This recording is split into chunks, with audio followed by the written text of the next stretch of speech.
જૂનાગઢમાં ગિરનાર રોડ પરથી ઝડપાયો ગાંજાનો જથ્થો, જેમાં ઇકોકારમાં અમરેલીના 4 યુવાનો ગાંજાની હેરાફેરી કરતા હતા।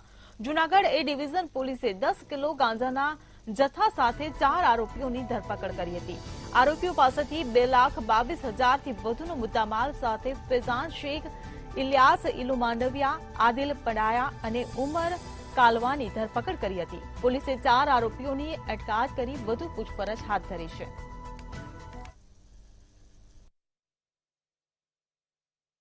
આપને જણાવી દઉં તો કે જૂનાગઢની અંદર આજે 10 કિલોગ્રામ જેટલો જે ગાંજો જે પકડાયો છે, 10 કિલોગ્રામ જેટલો જે ગાંજો અમરેલીના ઈસમો દ્વારા જૂનાગઢમાં જે ઘુસાડવાનો પ્રયાસ કરવામાં આવ્યો હતો, ત્યારે જૂનાગઢના એસપી અને તેમના સ્ટાફ દ્વારા ચોક્કસ બાતમી મળતા જે બિલખા રોડથી લઈ અને જે ગિરનાર દરવાજા સુધીમાં જે વોચ ગોઠવવામાં આવી હતી, ત્યારે બીજી તરફ જો વાત કરવામાં આવે તો જે અમરેલીના 4 ઈસમો દ્વારા આ 10 કિલોગ્રામ જેટલો જે ગાંજો છે એ લઈ આવવામાં આવ્યો હતો ઇકો કારમાં, અને બાતમીવાળી જગ્યા ઉપર એટલે કે ફાયર સ્ટેશન પાસે ગિરનાર દરવાજા રોડ ઉપર તપાસ કરતા, ફાયર સ્ટેશન પાસે જે તપાસ કરતા જે આ 4 ઈસમો સાથે બાતમીવાળી ઇકોમાં તપાસ કરતા 5 જેટલા જે પાર્સલો છે તે મળી આવ્યા હતા। અને જો વાત કરવામાં આવે તો આ જે 4 ઈસમોને જે આમાં પકડવામાં આવ્યા હતા, તેમાં જો જૂનાગઢની અંદર આ ગાંજો છે કોને આપવામાં દેવાનો હતો, ક્યાંથી લઈ આવવામાં આવ્યો હતો, તમામ જે તપાસ હાલ તો જૂનાગઢ પોલીસ કરી રહી છે।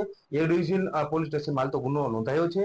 અને બીજી તરફ જો વાત કરવામાં આવે તો આ ઈસમો દ્વારા ક્યાંક ને ક્યાંક અમરેલી પોલીસ પર એની પર ક્યાંક ને ક્યાંક જે મીટ મંડાઈ રહી છે કે આ ઈસમો દ્વારા કેટલી વખત ગાંજો લઈ આવવામાં આવ્યો હતો અને કોને આપવામાં આવી રહ્યો છે, કેટલા સમયથી આ હેરાફેરી કરી રહ્યા છે, તે તમામ જે વિગતો છે ક્યાંક ને ક્યાંક જો તપાસ થશે તો એમાં બહાર આવી શકે તેવા પણ જાણ છે। અને બીજી તરફ વાત કરવામાં આવે તો જે આ ઈસમો છે એમાંથી 4 ઈસમો મેં હાલ તો એ ડિવિઝન સ્ટાફ પોલીસ દ્વારા પકડવામાં આવ્યા છે।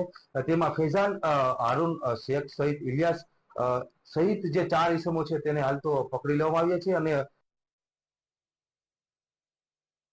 જૂનાગઢ પોલીસ ચલાવી રહી છે।